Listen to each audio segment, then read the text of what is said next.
sahabat, jumpa lagi di kanal Perspektif dengan Andre Vincent Wenas. Ya, sahabat, catatan saya kali ini adalah tentang pidato terakhir atau perpisahan dari Gubernur Anies kemarin tanggal 16 Oktober ya. Catatan saya berjudul Sesat Pikir Pidato Perpisahan Anies soal tanggung jawab pejabat publik di dunia versus di akhirat nanti.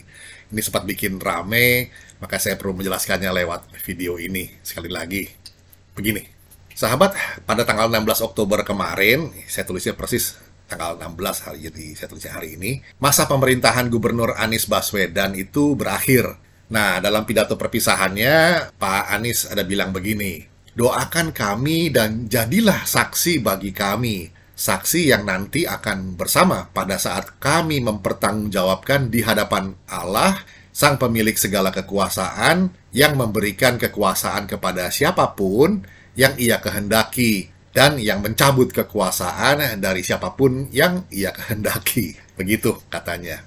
Ya, sahabat, pidato seperti ini terkesan seolah religius memang. Namun, sayangnya sebagai seorang pejabat publik, pidato perpisahan seperti ini terus terang saja tidak profesional dan malah menyesatkan atau misleading istilahnya. Nah, di mana tidak profesionalnya dan sesat pikirnya? Begitu kan pertanyaannya. Begini.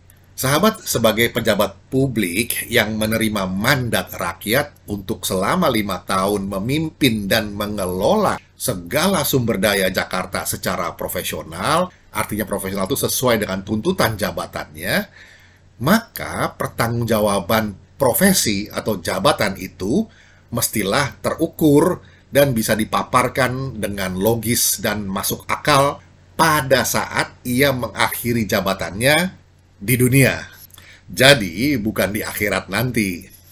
Nah, ini jelas sesat pikir, sahabat, yang mengaburkan pertanggungjawaban profesionalnya, alias ia tidak profesional sebagai pejabat publik, dan malah menyesatkan atau misleading nalar publik.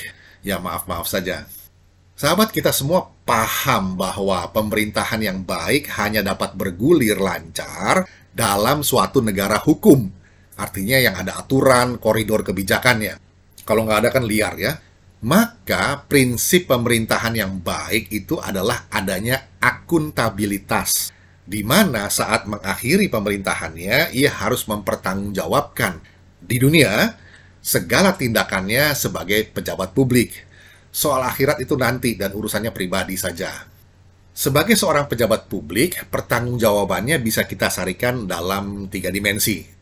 Begini, yang pertama, pertanggungjawaban politik. Kedua, pertanggungjawaban ekonomi. Dan ketiga, pertanggungjawaban hukum. Pertanggungjawaban politik pemerintah daerah berbentuk laporan penyelenggaraan roda pemerintahan yang wajib dilakukan minimal sekali dalam setahun kepada pemerintah pusat, kepada DPRD atau wakil rakyat, dan kepada rakyat secara langsung dalam bentuk keterbukaan informasi. Ini semua sebagai dasar evaluasi. Pertanggungjawaban politik ini berkaitan, bahkan sekaligus juga dengan pertanggungjawaban ekonomi, karena soal kebijakan untuk mensejahterakan rakyatnya. Namun kita tahu pada kenyataannya, dalam rapat paripurna pertanggungjawaban pelaksanaan anggaran pendapatan dan belanja daerah, atau yang disebut dengan P2 APBD, yang kemarin itu di DPRD DKI Jakarta, Gubernur Anies malah mangkir, tidak datang, tidak hadir. Isi laporannya pun sumir sebetulnya, walau akhirnya diterima oleh semua fraksi di DPRD, nggak tahu kenapa. Namun diwarnai penolakan telak oleh fraksi PSI atau Partai Solidaritas Indonesia. Inisiatif wakil rakyat untuk interpelasi atau bertanya formal kepada Gubernur Anies pun beberapa kali digagalkan lewat dugaan konspirasi bersama mafia parlemen Jakarta dengan segala siasatnya. Pengelolaan anggaran daerah pun gelap gulita sekarang ini, atau di zamannya Pak Anies. Janji soal smart budgeting katanya itu ternyata cuma jargon kosong. Proses e-budgeting sejak awal penganggaran, yang sampai satuan harga barang atau yang disebut dengan satuan ketiga itu juga pupus. Kemudian dimensi pertanggungjawaban hukum. Ini adalah pertanggungjawaban atas tindakan maupun mens rea atau unsur niat jahat oknum pemerintah daerah yang dianggap bisa merugikan masyarakat atau pihak lain. Pertanggungjawaban hukum positif dalam hal ini mencakup tanggung jawab pribadi, penyalahgunaan wewenang, atau maladministrasi, juga mencakup tanggung jawab jabatan soal legalitas atau keabsahan dalam menggunakan wewenang atau dalam menjalankan prosedur.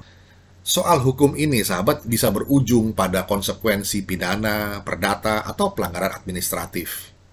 Dan, ya ini yang terpenting, sahabat, untuk kita ingat-ingat dan pahami bersama, bahwa semua laporan pertanggungjawaban itu diselenggarakannya di dunia, bukan di akhirat. Soal akhirat itu urusan pribadi masing-masing sesuai dengan keyakinannya nanti.